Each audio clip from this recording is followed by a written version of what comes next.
बलिया का नरही थाना आपको याद होगा, जहां पर डीएम और आईजी की छापेमारी के बाद इंस्पेक्टर दीवार फांदकर भाग गया था और अब तक उसका कुछ अता पता नहीं है। बलिया के नरही थाने में और वहां की चौकी से करोड़ों रुपए की वसूली महीने में होती थी और इसका पैसा ऊपर तक जाता था, जिसकी शिकायत के बाद कार्रवाई हुई थी और कई पुलिसकर्मी दलाल गिरफ्तार हुए थे। लेकिन अब एक ऐसा ही दीवार फांदकर कोतवाल के भागने की खबर बलिया से आई है। ये कोतवाल कोई और नहीं बल्कि बीजेपी के विधायक का रिश्तेदार भी है और इसकी तैनाती बरेली के फरीदपुर कोतवाली पर थी, जहां पर रिश्वतखोर इंस्पेक्टर राम सेवक, जिस पर आरोप है कि 500 रुपए की नोटों की गड्डी पर यह सोता था, इसने हाल ही में 300 ग्राम स्मैक के साथ कुछ तस्करों को पकड़ा था और उनसे 9 लाख रुपए की वसूली की थी, उन्हें छोड़ने के एवज में। जिसकी खबर जब आईपीएस और एसपी मानुष पारिक को पता चली तो उन्होंने थाने में जाकर छापे मारी। इंस्पेक्टर थाने की दीवार फांदकर फरार हो गया। इंस्पेक्टर के आवास में जब छापा मारा गया तो करीब 9,84,500 रुपए उसके बिस्तर से बरामद की गई। इस दौरान सीओ फरीदपुर की ओर से कोतवाली के इंस्पेक्टर के खिलाफ भ्रष्टाचार निवारण अधिनियम के तहत मुकदमा दर्ज किया गया है। एसएसपी अनुराग आर्य ने भ्रष्टाचार के आरोपी इंस्पेक्टर राम सेवक को तत्काल प्रभाव से सस्पेंड कर दिया है और उसकी गिरफ्तारी के लिए जिले के 29 थानों की पुलिस अलग अलग स्थानों पर छापेमारी कर रही है।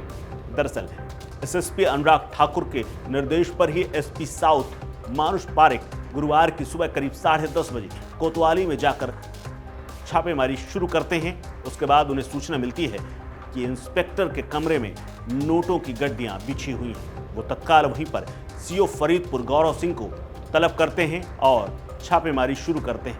उनके थाने में पहुंचते ही इंस्पेक्टर फरीदपुर राम सेवक अपने कमरे को छोड़कर भाग जाता है। इस दौरान वो अपने कमरे में ताला डाल देता है। उसके बाद सीओ पहुंचते हैं और ताले को तोड़ा जाता है। इंस्पेक्टर के अलावा उनके साथ रहने वाला एक व्यक्ति भी फरार हो गया है, जिसकी पहचान की जा रही है। वहीं एसपी साउथ ने थाने के पत्राचार्य को खंगाला, हवाला चेक किया। पुलिस वालों से पूछताछ की तो पता चला इंस्पेक्टर फरीदपुर बुधवार की रात को फरीदपुर के नवदिया अशोक में रहने वाले अशनूर और आलम नाम के 2 व्यक्तियों को गिरफ्तार किया है। दोनों के पास से 300 ग्राम चरस बरामद हुई थी, जिसके बाद उनके खिलाफ कार्रवाई शुरू हुई थी। नियाज अहमद और आलम को 7 लाख रुपए लेकर गुरुवार की सुबह छोड़ दिया गया था। अशनूर रुपए नहीं दे पाया, इसलिए उसे थाने में दाखिल कर दिया गया। 300 ग्राम स्मैक भी इंस्पेक्टर अपने साथ रखे हुए थे, उसे बेच दिया गया। एसपी मानुष पारिक ने इसके बाद इंस्पेक्टर आवास की तलाशी ली। सीओ की मौजूदगी में इंस्पेक्टर के आवास का ताला तोड़ा गया, वीडियोग्राफी कराई गई तो इंस्पेक्टर राम सेवक के तख्त के नीचे 500 रुपए की गड्डियां बिछी हुई थी। कुल मिलाकर के ये रुपया करीब 7 लाख रुपए था। इंस्पेक्टर के पर्सनल ब्रीफकेस से 2,84,900 रुपए बरामद किए गए हैं, जिसके बाद सबको सीलबंद किया गया है। बताया जा रहा है कि इंस्पेक्टर राम सेवक एक बीजेपी के विधायक का रिश्तेदार है।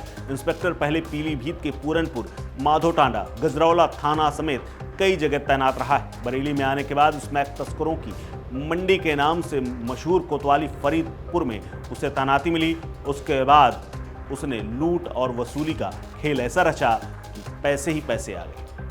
नंबर 2 के इस पैसे को लेकर के भी पुलिस विभाग अब जांच करने की कवायद कर रहा है।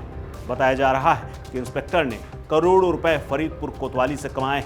इंस्पेक्टर की एक दिन की आमदनी 10-10 लाख रुपए थी और इसीलिए वो इस पूरे नेक्सस को जानता था। फिलहाल उनके खिलाफ मुकदमा दर्ज हो गया है। इंस्पेक्टर फरार है और पूरे जिले की पुलिस तलाश करने में जुटी हुई।